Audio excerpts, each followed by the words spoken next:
Bon début de semaine, mesdames et messieurs. Bienvenue à cette édition d'information sur A30 Télévision.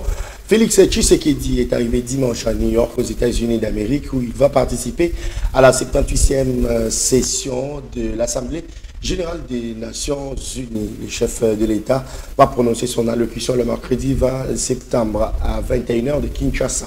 Les détails dans ce reportage. C'est pour une quatrième fois depuis sa prise de fonction que le chef de l'État Félix Tshisekedi va prendre part à l'Assemblée générale des Nations Unies à New York, aux États-Unis.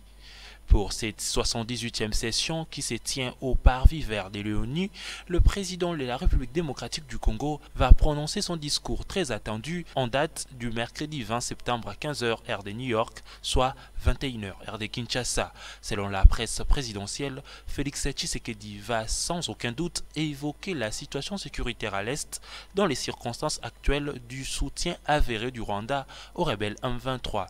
Il va également plancher dans son discours sur le processus électoral avec les élections prévues en décembre de cette année. Outre l'allocution, l'agenda du chef de l'État prévoit également un tête-à-tête avec le secrétaire général des Nations Unies, Antonio Guterres. Au cours des échanges, il sera sûrement évoqué la question du départ accéléré de la MONUSCO sur les sols congolais. Félix Tshisekedi va aussi participer à un forum sur les objectifs de développement durable. Le gouvernement congolais débloque 10 millions de dollars américains pour relancer urgemment les activités de la compagnie aérienne Congo Airways. Cette société de droit congolais a suspendu toutes ses activités sur l'étendue du territoire national en vue d'améliorer ses services. Un ouf de soulagement pour les voyageurs qui se déplacent à l'intérieur du pays. Images et commentaires.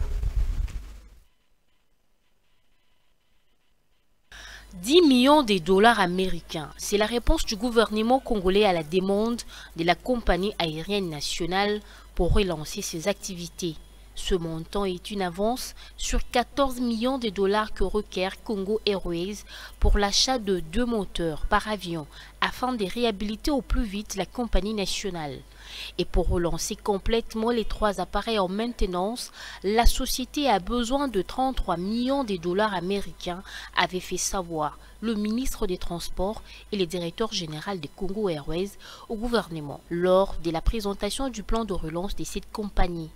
C'est depuis dimanche 10 septembre 2023 dernier que la compagnie nationale Congo Airways avait annoncé l'arrêt momentané de ses activités sur l'étendue du territoire national en vue d'améliorer l'efficacité de ses services conformément aux normes internationaux. C'est au lendemain de la publication du communiqué de Congo Airways a annoncé l'interruption momentanée de ces activités que le Premier ministre Sama Lukonde avait tenu la réunion d'urgence avec le ministre des Transports et le directeur général de cette compagnie d'aviation pour examiner les solutions urgentes à mettre en œuvre pour une relance de cette compagnie. Rendons-nous à présent dans la province du Nord Kivu. L'inhumation des victimes des manifestations anti-MONUSCO du 30 août dernier à Goma, maintenue ce lundi sur fond des controverses. La partie civile et les familles des victimes s'opposent à l'enterrement des disparus. Je vous propose de suivre leur déclaration lue ce lundi à Goma. Nous, membres du comité des familles victimes du carnage perpétré par les FARDC à Goma, en date du 30 août 2023, sommes profondément indignés par les communiqués du porte-parole des FARDC rendu public ce dimanche 17 2023. Selon ces communiqués, la mise en terre de nos personnes tuées serait prévue ce lundi 18 2023 sans aucune communication sur les modalités pratiques et à l'endroit des familles concernées. Cela devrait être fait après une harmonisation préalable avec les dites familles.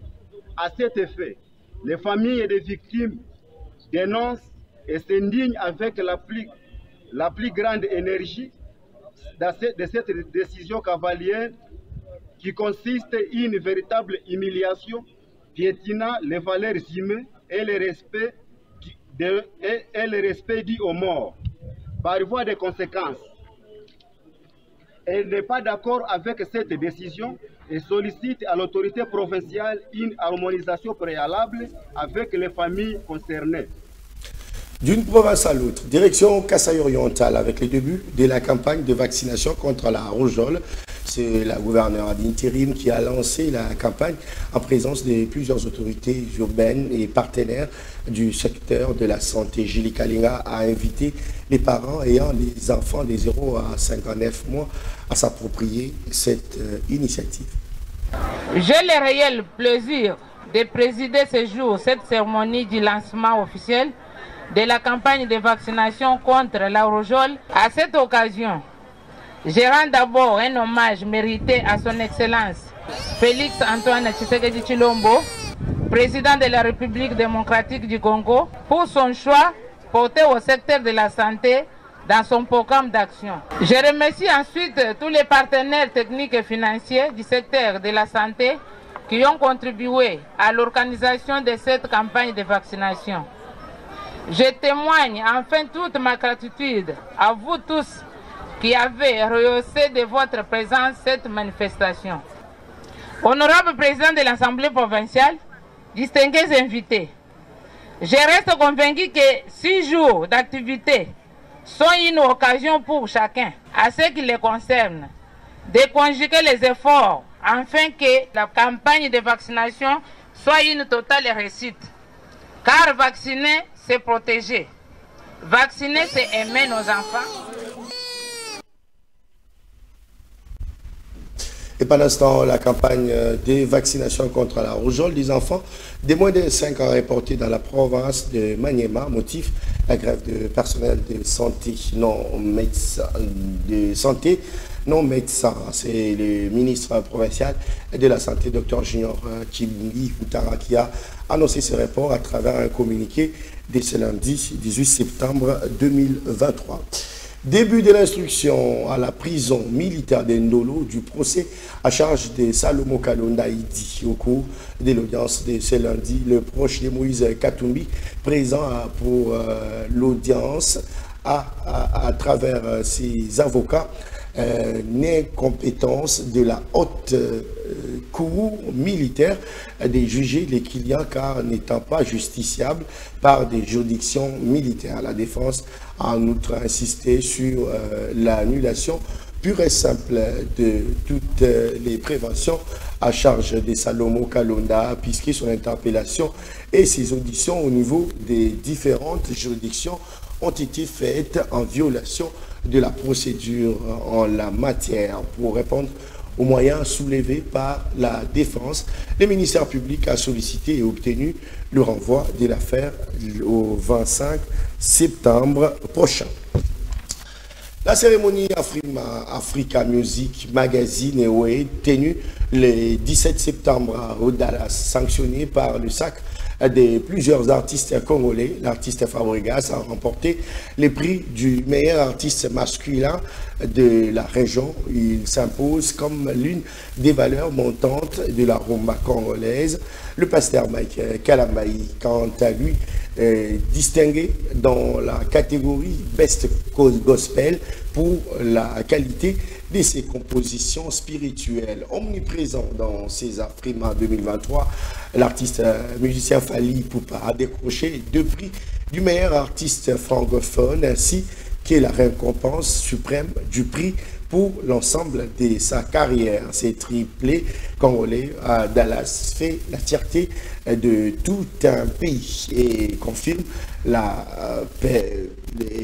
j'y arrive, la prééminence de ces artistes sur scène musicale. Je vous propose à présent de suivre les discours de Fally Ipupa extrait de la prestation du pasteur Mike Kalambaï.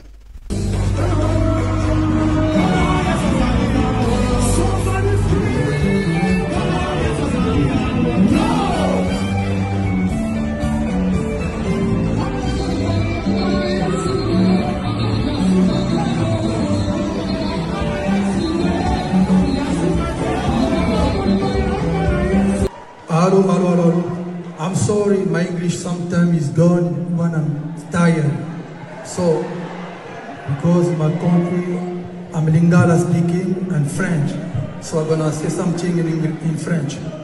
J'aimerais vraiment sincèrement remercier toutes les personnes qui m'ont accompagné depuis le début de ma carrière jusqu'à aujourd'hui. Comme je l'ai toujours dit, travailler, travailler, travailler. Madame et messieurs, c'est la fin de cette édition d'information. Merci à vous d'avoir suivi. L'actualité reste en continu sur le www.actu30.cd. Au revoir.